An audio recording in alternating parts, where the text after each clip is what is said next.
First of all, it's fantastic to be here and to see everybody. I've spent about 20 years of my life working in the data space with analytics with companies. So I've lived and breathed this. And what I thought I would do today is maybe spend the first little bit of the presentation setting the scene a little bit, then spend the middle part just talking about some examples of artificial intelligence in action, and then maybe talk about some of the challenges that we've all got to think about when it comes to artificial intelligence. So, let's start out by saying, when I turn on my clicker, that always helps. Let's start out by saying that when we look at technology and when we look at problems that we've faced as humanity over time, there's always been a need. And to meet that need, we've actually gone ahead and we've invented new technology. And then that new technology helps us to make progress as humanity or businesses or industries. And then we start that cycle again. And this cycle has been going on for a very long time. Great examples, things like automobiles, cars. When cars were invented, that changed a lot of things. It put people out of business that were doing horse and carts. Okay, suddenly, but it created a whole new set of jobs and opportunities, things like taxi drivers, truck drivers, lots of other things. When we look at artificial intelligence today, it's another one of those disruptive technologies.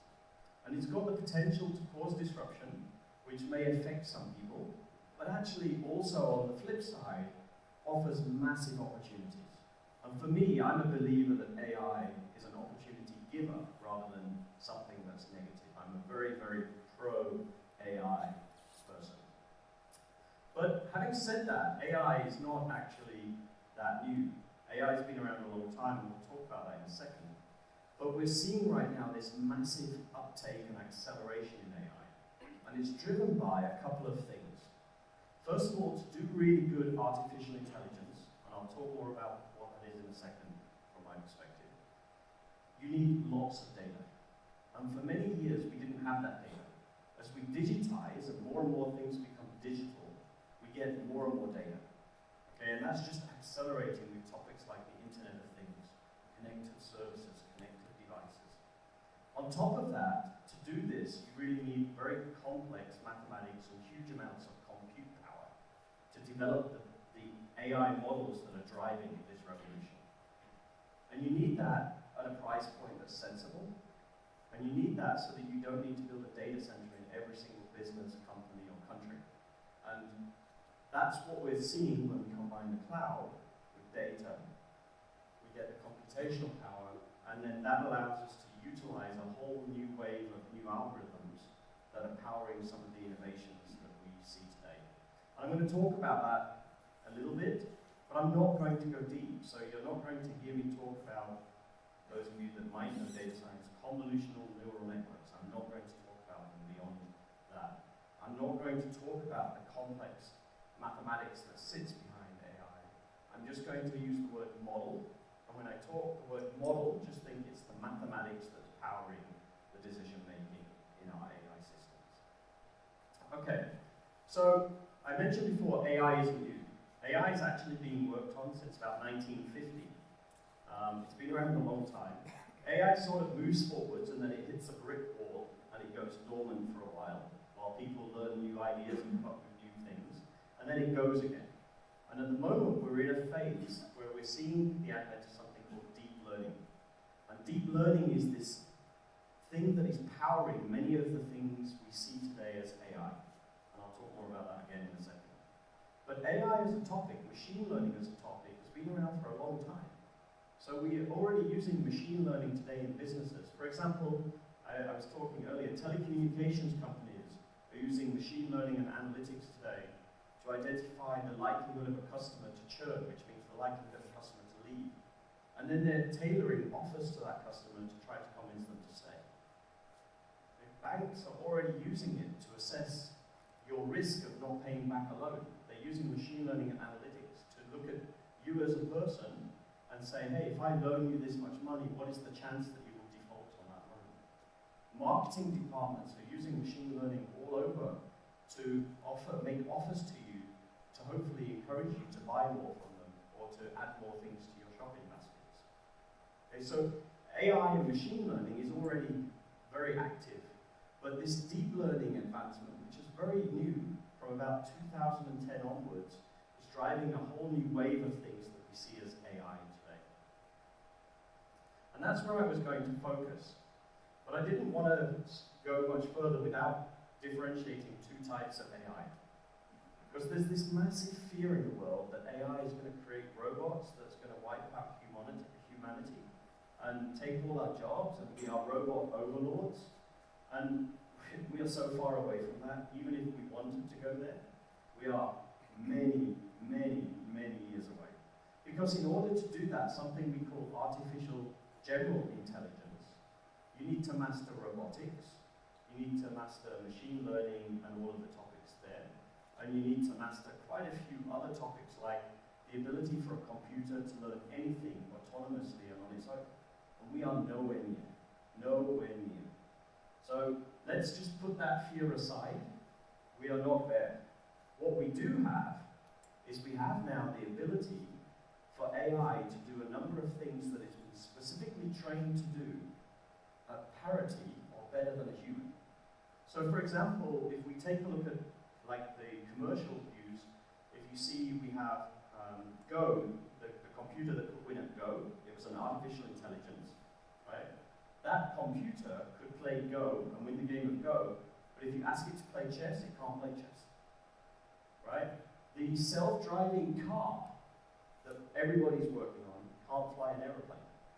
So they're very specialized. They can do one thing and one thing well. And the thing that they do well is fed by the data that we give to it. So humans are in the loop of training all of our AI. So I like to think about what we're doing today as narrow AI. I'm going to just use the word AI from now on, so don't get over there. But don't think I mean this big world of artificial general intelligence or robotics and all the other things. I think we're a long way from that. And in fact, I mentioned already this idea of narrow AI. This is already all around us. So for example, I'll talk about some of these real-time translation in PowerPoint. I'll turn that on later and show you how that works. We've already, when you go shopping on most of the websites, they say people who bought this also buy this, or I recommend that for you. That is AI. When you're using your phone and you're using Siri or Cortana or something, and you're speaking to it, that is AI. Okay, so AI is already all around us. A lot of people think that this is a brand new thing. It's not. AI is already infused into a lot of what our life is. Every day, if you're using Netflix or Spotify, you're using AI. It's understanding what you've listened to or what you've watched, and it's using that to actually make recommendations to you. And that's artificial intelligence on all comes. Now, I want to switch gears a little bit because while all of that is AI, machine learning, recommendation engines, risk, fraud, neural networks, all of that fun stuff, in our modern world, the world of AI today is starting to be skewed towards some very specific things. It's starting to be skewed towards vision, speech, language, and knowledge. And we'll come back in a second. Computers have had vision for years. We've had cameras on computers for years. We've had the ability to record speech for years. So that in itself isn't new. What's new is that we can actually start to put context and understanding, so we can understand the speech and take action based on it. When we can understand the speech and the context, we can do translation, for example. When we can look at a video and we can reason over it, and we can analyze it and understand what's in it, then we can start to do some very cool things. So what AI is doing, what this deep learning space is doing, is really advancing some of these areas of our ability to understand what's inside of things, so vision recognition, image recognition, object recognition, person recognition, speech, the ability to receive text in any language, translate it into any language, transcribe it into any language, and then use that to drive the next actions. So what I wanted to say is that in many cases, we are only just getting to the point where we can do these things as good as a human, right?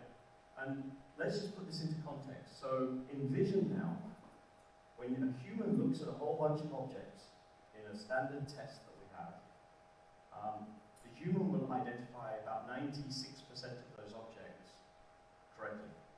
96%, not 96, that's millions of objects. 96%. The computers are now good enough that they can do the same. So they can do this as well as a human now. So if I need to recognize an object, I could either employ a human to look at millions of them, or I could have a computer do it in an efficient way.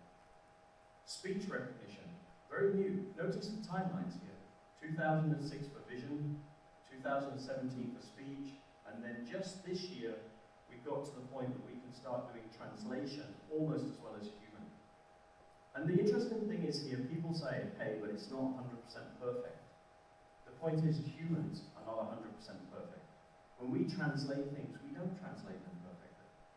And a lot of the advancements we're making in this space is because of this deep learning technology, particularly. So what I thought I would do here is take some of those vision, speech, text capabilities, and just run you through with a few Microsoft examples. And I'm going to use ours because I want to show you some of it.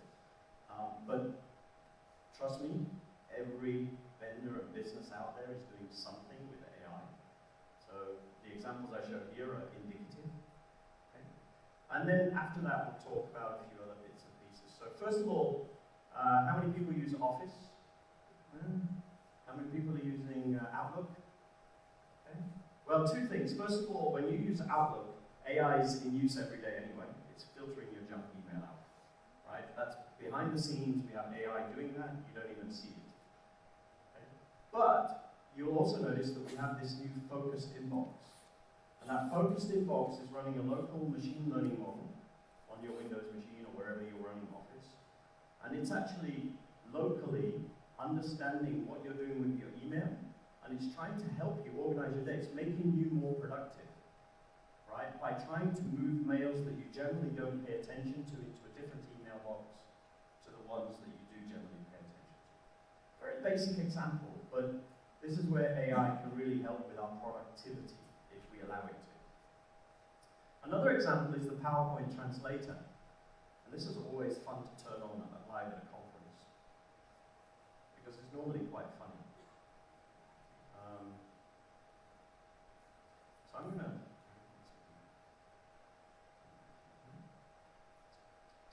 start subtitles. So one of the things I'm going to do here is I'm going to go ahead and I'm just going to get it. I'm going to say I'm speaking English. No, could we have Slovenian here? It's always good to turn it on. Don't do too much laughing in the translation. Okay. What you've got to realize is that this is actually going to be taking the input from this microphone through a very small speaker here, so it's not very high fidelity. But what that's doing is it's in real time taking my English and attempting to translate it into Slovenian. Is it funny?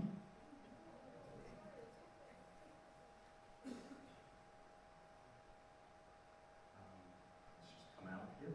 What I didn't show you, obviously, this would work better for me. When I do this, obviously it's picking up. I haven't trained it in my specific voice. I can do that, and it will better understand me. But for example, imagine I was in a conference now with some people who were deaf. I can turn on English subtitles, and through the power of this interface and AI, I can now reach audiences that previously I was unable to reach. And the interesting thing is, if you have the Microsoft Translator app on your mobile phone, and you scan this QR code on the screen, then you would be able to listen to it in any language that you wanted through your mobile phone. And that's pretty cool. And that's artificial intelligence. That's the speech recognition technology of AI being taken and applied into our products. Let me turn this off.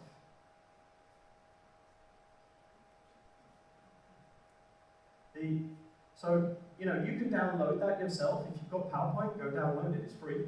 We don't charge you for it. You can start using it at your events and conferences straight away. it works pretty well. I think it's able to, for example, take your PowerPoint, and if I spend the time to train it, it takes about 5 to 10 minutes, so I haven't done it. It will take your PowerPoint, take your notes, and it will actually train the model using your notes so that the translation is more accurate. Right? What I did there was a straightforward run without any real training. And it's super good. And that's an example where we're taking AI and we're using it in our products. We now have that inside of Skype for Skype translation.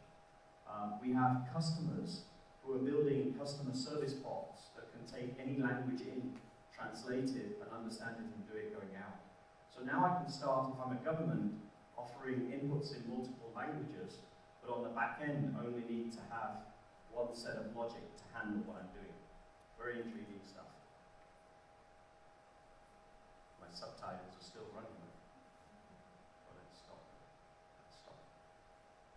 So what we've done is we've taken some of our technology, some of the models we've built over the years, and we've packaged them up into these things we call cognitive services. And think about it like this: these are pre-created models that are packaged up as APIs that application developers and customers can take. So our companies that we're working with are using these to add intelligence to their applications. So, for example, I'll talk in a second, and I'll script by it afterwards. Uber, if you use Uber, every morning when an Uber driver logs into their app, they have to take a selfie of themselves. It gets uploaded to a server, and we do a face comparison. And if it isn't the driver that's registered, they can't log into the app. So it's using facial recognition to try and ensure that the real driver is driving the car that's actually turning up to pick you up for safety purposes. Right, an example. So there are lots of these. We saw the use of speech and language here when I just turned the translator on inside of PowerPoint. The other one is vision. And I thought I'd do another quick demo here of vision. And I'm going to go ahead. And this is like in a retail space. So imagine I was in a shop, and I've got here a kiosk, and I'm standing in front of it. By the way, you can see it's drawn a little box around my face, so you can see that I'm a person. And it's trying to work out if I'm happy or not happy. So if I smile, I'm happy. And if I'm unhappy, I'm not happy. Right? So it's able to do things like work out my emotions. So imagine if I'm in a bank and I'm standing in front of a teller and my really important customer is really unhappy. I could send the bank manager out to make them happy, for example. But also, this is not a privacy thing. So in this case, it knows nothing about me. So what I'm going to do is I'm just going to take a quick picture. It's going to identify how old it thinks I am and the age. So it thinks I'm 44. It's working out I'm a male, white, and it's making me a specialized offer. Anybody want to come and stand in front of the camera? Nobody wants to come in front of the camera? No volunteers? Come on. When I do this, often I take out a picture of one of my kids and I put it next to my face, and it makes a different offer. But if you want to come and stand here, we can do it. I just need a volunteer. No volunteers. Oh, there's a volunteer from somebody. Oh, come on. Yeah, let's see what it offers to a lady. It always intrigues me. So you're just gonna stand in front. I'll try and get out of the way, otherwise you're gonna think we may be a family. You look straight at the camera. There we go. It thinks you're 29, and it's offering you a spa retreat.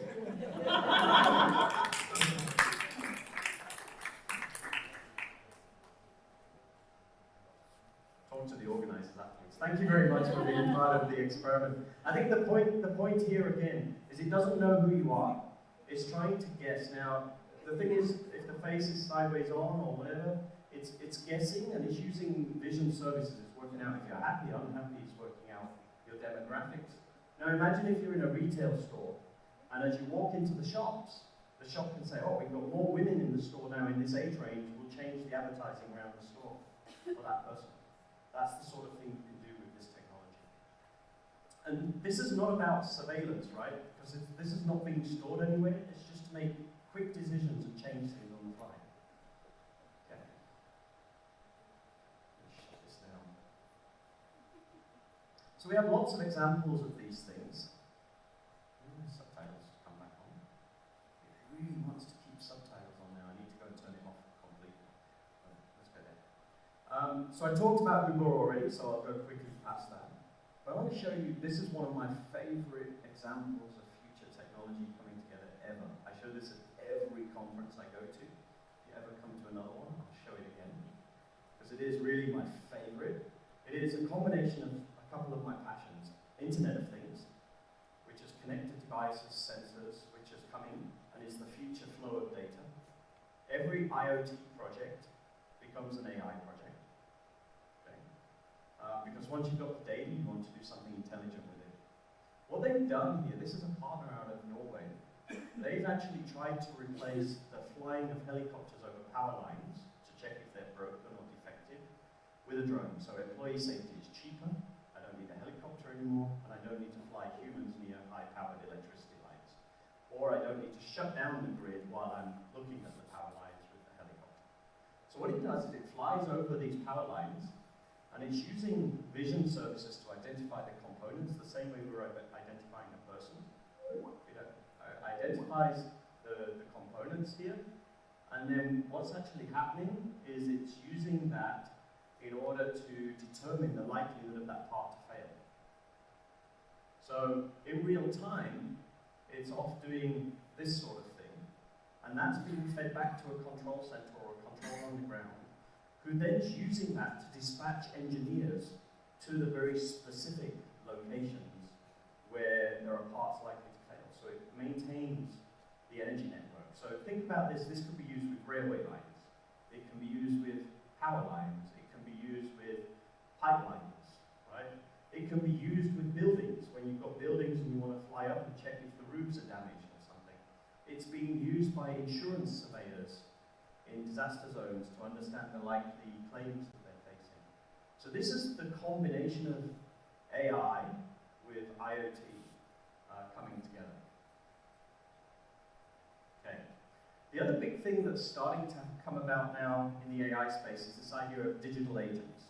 So as computers have got better at understanding speech and text, I've got somebody desperately trying to reach me, I thought I'd turn Skype off, but I'll tell them afterwards. I was in a room with a few hundred people and they're thinking of popping up. So as computers have got better at understanding speech and text, and as the younger generations got more and more comfortable with not talking to people, it's the truth, okay? I think the younger you get, the more people spend on Messenger. And this is driving some predictions by people like Gartner that by 2025, 95% of all discussions will be happening with a computer. Right?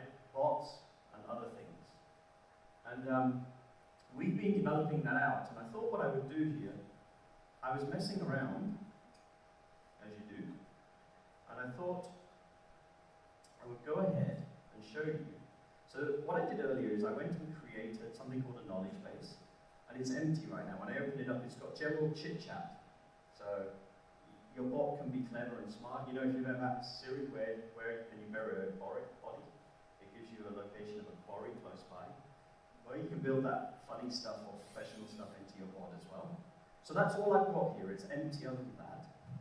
And I thought what I would do is I would go and take Slovenian Railways' useful information and add it. Always good. So, anybody from Slovenian Railways here? Damn, I was hoping I could sell you a bot. So I'm going to go ahead and I'm going to add it in. So that's what I'm now doing. And I'm going to save and train. So what that's now doing is it's going out to the web page, it's reading the web page, and it's going to parse all the questions and answers from Slovenian Railways, and it's going to create me a bot that I can talk to in a couple of minutes. Hopefully it's going to be fast enough. It does take time because it has to go over the internet, read the web page, pull it back, parse it. It's using all those language services that we just talked about. So if I now go back into edit here, right, unfortunately it does a funky thing that it puts the new things at the end, so I'll just jump in. But you can can see here, these are all the things that have come off of this web page. So, how do I make a complaint? You know, how much does it cost me to rent a car? You know, at which train stations can I rent a car? So I've done that, and I can test it. I can just say, which station rent a car? So it shouldn't have to be absolutely perfect. It's actually able to discern just from roughly what I'm typing what the answer should be. And obviously this is in training mode, so in fact it may have given me the wrong answer, and I can hit this inspect button, and what you see now is you see this thing called a confidence score. This is a model that was built behind the scenes, which is saying the confidence that the bot had that the answer it gave was the right answer, so 76% confidence, right? If I don't agree with it, it's got the other things it thinks could possibly be answers, and I can override it. So I spent some time just iterating and training, and then hopefully I end up with a really cool bot. So I've got to save and train. So it is live, so I need to just do this. And then I'm going to hit publish. Just hide some of these boxes. Hit publish, so I've got to now publish because this is new data, a new model that I've just created. Doing good for time as well, it's in good shape. So it's now done that. And I'm now going to go into this Teams location where I've actually got the board already open.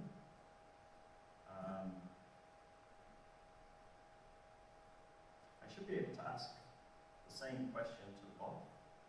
It says, feed me. It's just redeploying it, actually, I know what's going on. And there's the answer. So there's a small delay because it had to re-upload, it was moving the model into the cloud. But now I've got directly inside of Teams, which is one client, an interface I can just ask questions to. So I don't know, how can I complain? I don't know what the heck that's going to come back with. No good match, so he doesn't know the answer to that. Complaints. Okay, remember I haven't really trained this model. This is just a scrape off of the web page. So now I've got complaints, so I've got an answer here. Now imagine, funnily enough, when I was thinking about this, I thought I'd be really clever and go and pull all the government FAQs and build something. And I discovered that actually Slovenian government FAQs are about 300 pages. And so there's 5 answers per page. Wouldn't it be cool if you could just write to one bot all your government inquiries in one go? That'd be awesome. So I think this is the sort of thing you can do. And what I wanted to show was, I did this in Teams here, but I can do this via email, I can do it via Facebook Messenger, I can do it via Click, I can do it via Telegram. So there's all these different places I can run these bots from, also straight off of my web pages.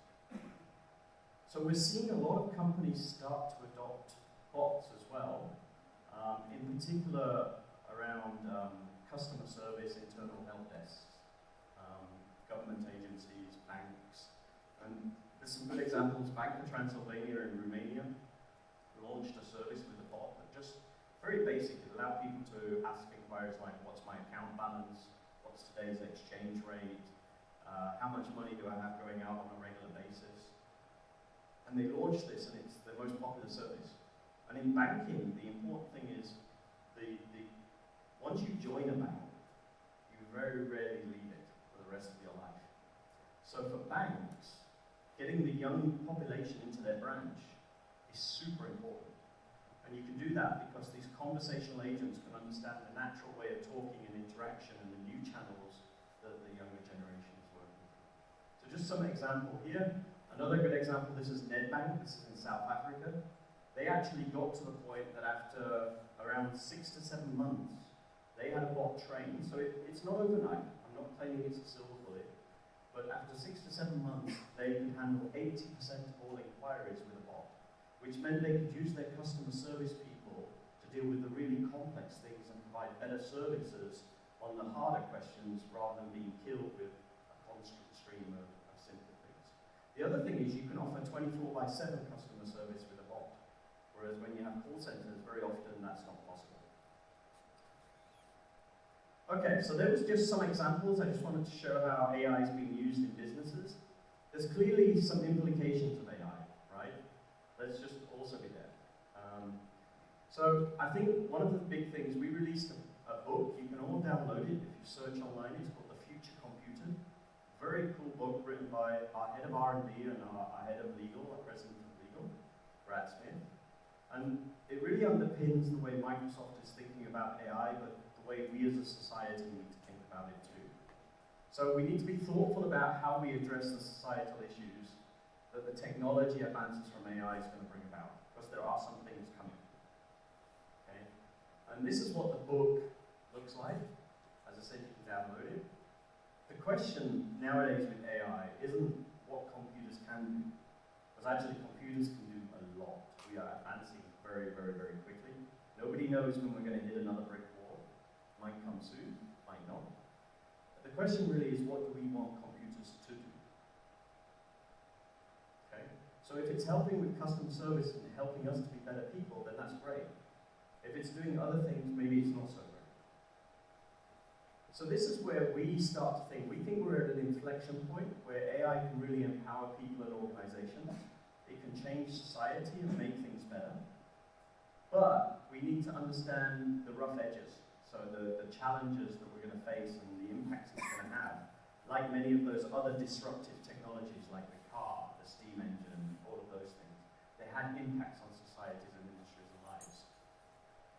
So the question is, as computers behave more like humans, how are they going to impact our lives, right? Are we happy to have surveillance that can see us? Personally, me not. So we've got to think about the ethics behind AI. Okay? What is it going to mean for jobs and our economies, right? I already talked about in service desks that we can now use bots to do a lot of things. What does that mean for people who are employed on service desks? What does it mean for our economies and our productivity? The interesting thing here, there isn't really a crystal ball. Nobody knows exactly what's going to come down the line. But there's some things we can be fairly certain about, right? Fairly certain. And that's that jobs are going to change. There is going to be changes in the jobs that we have and the jobs that we do and what we're doing. It's clear that's going to happen. So let's take a look, for example, at some jobs that could be replaced by AI. Always a controversial topic.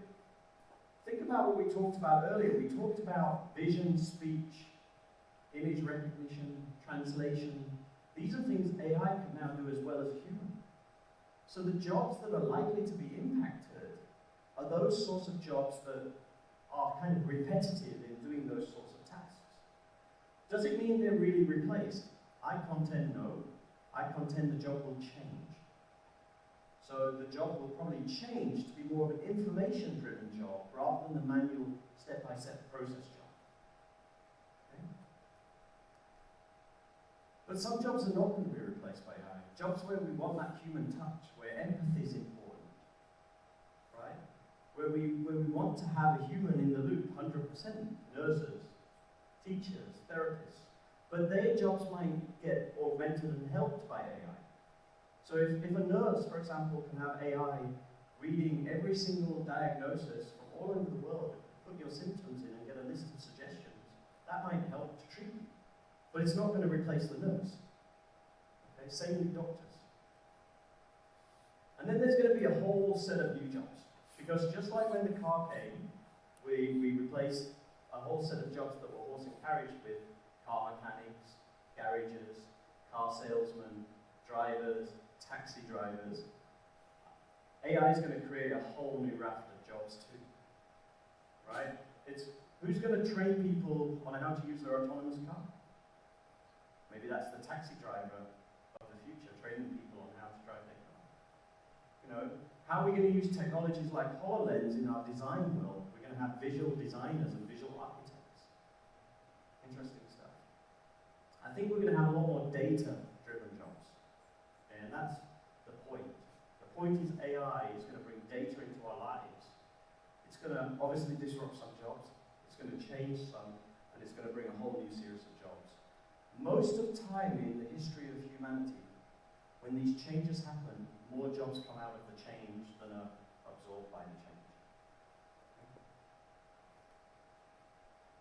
And then how can it empower people? Because ultimately for us, as Microsoft, AI is about amplifying human ingenuity. You've seen it in my title. We want to make people more productive.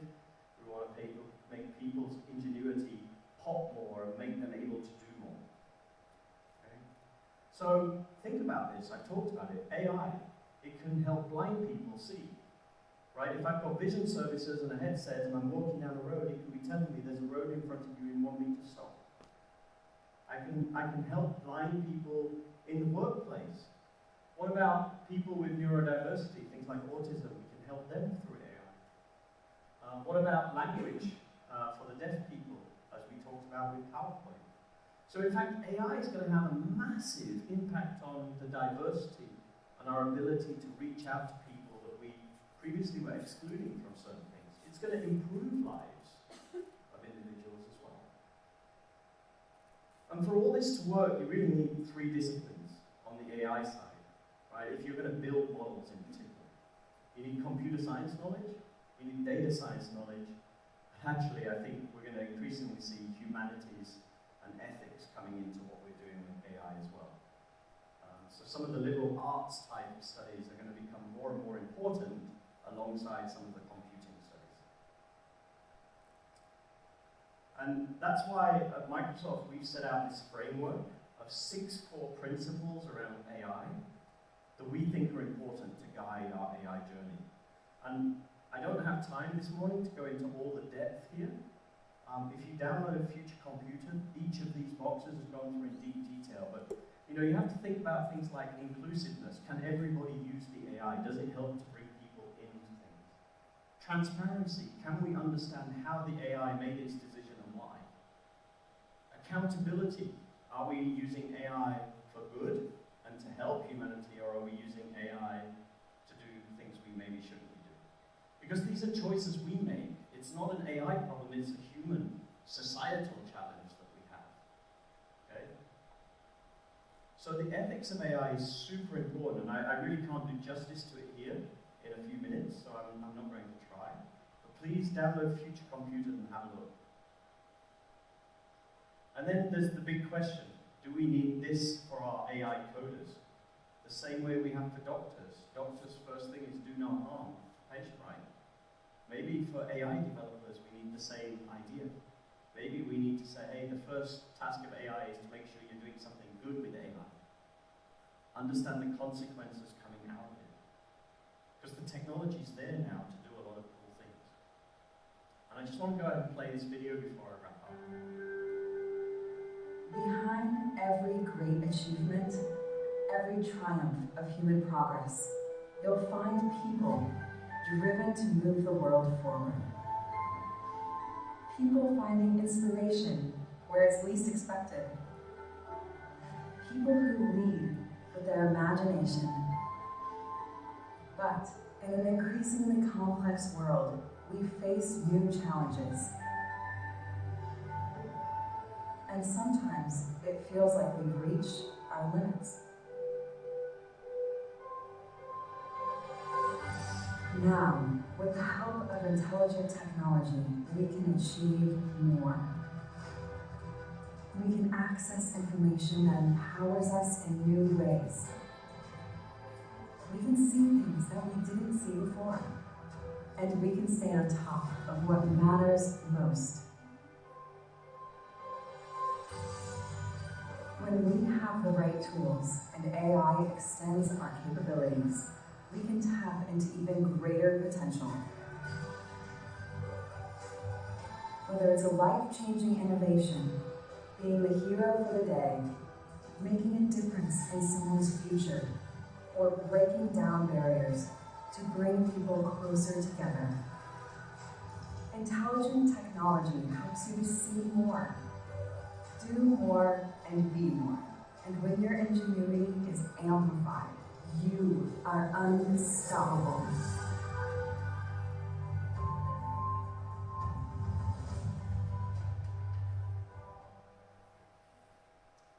So people say to me, how does AI help in decision-making in companies?